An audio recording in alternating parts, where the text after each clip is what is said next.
വിശുദ്ധ കുരിശിൻ്റെ അടയാളത്താൽ ഞങ്ങളുടെ ശത്രുക്കളിൽ നിന്ന് ഞങ്ങളെ രക്ഷിക്കണമേ. ഞങ്ങളുടെ തമ്പുരാനെ, പിതാവിൻ്റെയും പുത്രൻ്റെയും പരിശുദ്ധാത്മാവിൻ്റെയും നാമത്തിൽ ആമേൻ. ഏലിയ ആഹാബിനോടും ജനങ്ങളോടും പറഞ്ഞു, കർത്താവിൻ്റെ പ്രവാചകന്മാരിൽ ഞാനേ ശേഷിച്ചിട്ടുള്ളൂ, ഞാൻ മാത്രം. ബാലിനാകട്ടെ 450 പ്രവാചകന്മാരുണ്ട്. ഞങ്ങൾക്ക് 2 കാളയെ തരുവിൻ. ഒന്നിനെ അവർ കഷ്ണങ്ങളാക്കി വിറകിന്മേൽ വയ്ക്കട്ടെ. തീ കൊളുത്തരുത്. മറ്റേതിനെ ഞാനും ഒരുക്കി വിറകിന്മേൽ വയ്ക്കാം. ഞാനും തീ കൊളുത്തുകയില്ല. നിങ്ങൾ നിങ്ങളുടെ ദൈവത്തിൻ്റെ നാമം വിളിച്ച് അപേക്ഷിക്കുവിൻ. ഞാൻ കർത്താവിൻ്റെ നാമം വിളിച്ച് അപേക്ഷിക്കാം. അഗ്നി അയച്ച് പ്രാർത്ഥന കേൾക്കുന്ന ദൈവമായിരിക്കും യഥാർത്ഥ ദൈവം.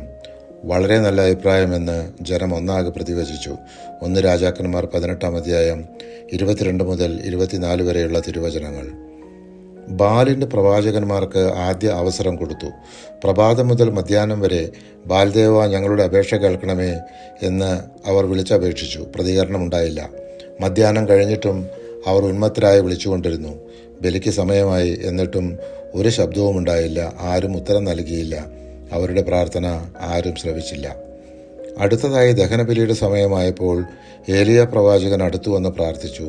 അബ്രഹാത്തിൻ്റെയും ഇസ്ഹാക്കിൻ്റെയും ഇസ്രായേലിൻ്റെയും ദൈവമായ കർത്താവേ, അങ്ങ് ഇസ്രായേലിൻ്റെ ദൈവമാണെന്നും ഞാൻ അങ്ങയുടെ ദാസനാണെന്നും അങ്ങയുടെ കൽപ്പന അനുസരിച്ചാണ് ഞാനിത് ചെയ്തതെന്നും അങ്ങ് ഇന്ന് വെളിപ്പെടുത്തണമേ.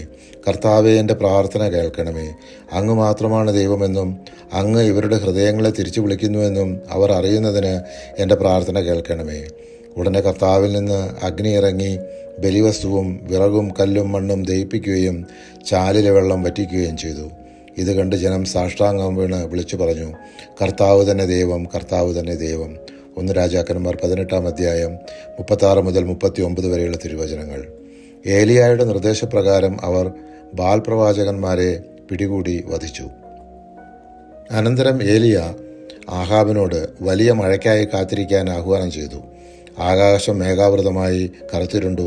കാറ്റുവീശി വലിയ മഴ പെയ്തു. കർത്താവിൻ്റെ കരം ഏലിയായുടെ കൂടെ ഉണ്ടായിരുന്നു. പരിശുദ്ധാത്മാവെ, തിരുവചനത്തിൻ്റെ അനന്തശക്തിയാൽ ആത്മാവിൻ്റെ ഫലങ്ങളും ദാനങ്ങളും നൽകി തീക്ഷ്ണതയാൽ ഞങ്ങളെ ജ്വലിപ്പിക്കണമേ. ആമേൻ.